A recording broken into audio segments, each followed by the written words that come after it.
Welcome back, guys. Today we are going to take over the story The Elevator by Sleator.com. It was an old building with an old elevator, a very small elevator, which could carry only 3 people. Martin, a thin 12-year-old, felt nervous in it from the first day he and his father moved into the apartment. Of course, he was always uncomfortable in elevators, afraid that they would fall, but this one was especially unpleasant. Perhaps this was because of the poor lighting and the dirty walls. Perhaps it was because of the door, which never stayed open long enough and slammed shut with a loud clanging noise. Perhaps it was the way the elevator shuddered each time it left a floor, as if it was exhausted. Maybe it was simply too small. It seemed crowded even with only 2 people in it. The stairs were no better. Martin tried them one day after school. There were no windows, and the lights were not working. Martin's footsteps echoed behind him on the cement, as though there was another person climbing, getting closer. By the time he reached his home on the 17th floor, he was gasping for breath. Martin's father worked at home. He wanted to know why Martin was out of breath. "Why didn't you take the elevator?" he asked, frowning at Martin. "You're not only skinny and weak and bad at sports," his face seemed to say, "but you are also a coward." After that, Martin always took the elevator. He would have to get used to it, he told himself, just like he got used to being bullied at school. But he didn't get used to it. He was always afraid that it would stop suddenly and he would be trapped inside it for hours by himself. But it wasn't much better when there were other passengers. He didn't like to be close to them. He also disliked the way people tried hard not to look at one another, staring at nothing. One morning, the elevator stopped at the 14th floor, and a fat lady got on. She was wearing an old green coat that ballooned around her. As she waddled into the elevator, Martin was sure he felt it sink under her weight. She was so big that her coat brushed against him, and he had to squeeze himself into a corner. There was no room for anybody else. The door closed quickly behind her, and instead of facing it, she turned around and stared at Martin. He looked at her for a moment. She had large, fleshy cheeks and no chin, just a huge mass of neck. Her blue eyes were tiny but sharp. They seemed to be boring into Martin's face. Martin looked away, but the woman didn't turn around. Was she still looking at him? He glanced at her quickly, then looked away again. She was still watching him. He wanted to close his eyes. He wanted to turn around and stare into the corner, but how could he? The elevator creaked down to 12, then 11. The piggy eyes were still looking at him. She had to be crazy. Why else would she stare at him like this? What was she going to do next? She did nothing. She only watched him, breathing loudly, until the elevator reached the first floor at last. Martin wanted to run past her to get out, but there was no room. He could only wait as she turned and moved slowly out into the lobby. Then he ran. He didn't care what she thought. He ran nearly all the way to school. He thought about her all day. Did she live in the building?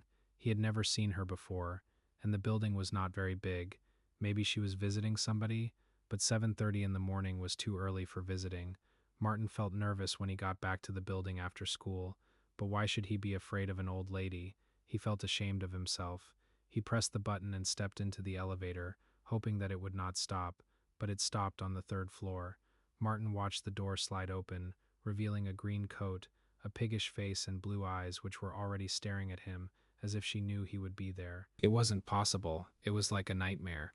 But there she was. Quote, "Going up," said Martin, his voice little more than a squeak. She nodded and stepped on. The door slammed. He watched her pudgy hand move towards the buttons. She pressed not 14, but 18, the top floor. The elevator trembled and began to go up. The fat lady watched him. This morning she got on at the 14th floor, so why did she get on at the 3rd floor today and go up to 18? The elevator seemed to be moving more slowly than usual. Martin wanted to press 7 so that he could get out and walk up the stairs, but he couldn't reach the buttons without touching her, and he didn't want to do that. When the elevator stopped on his floor, she hardly moved out of his way. He had to squeeze past her, rubbing against her horrible scratchy coat. He was afraid the door would close before he could get out. She turned and watched him as the door slammed shut. "Now she knows I live on 17, he thought. "Have you ever noticed a strange lady in the elevator?" he asked his father that evening. "Can't say I have," he replied, not looking away from the television. Martin knew he was probably making a mistake, but he had to tell somebody about the woman. "She was in the elevator with me twice today. She just kept staring at me. She never stopped looking at me for a minute." "What are you so worried about now?"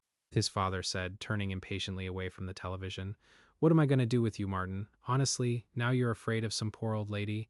"I'm not afraid. You're afraid," said his father. "When are you going to grow up and act like a man? Are you going to be timid all your life?" Martin didn't want to cry in front of his father, so he waited until he got to his room. His father probably knew he was crying anyway. He slept very little. In the morning, when the elevator door opened, the fat lady was waiting for him. Martin stood there, unable to move, then backed away.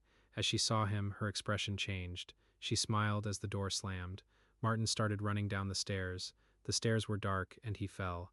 His father was silent on the way to hospital, disappointed and angry with him for being a coward and a fool. Martin had broken his leg and needed to walk on crutches. He could not use the stairs now.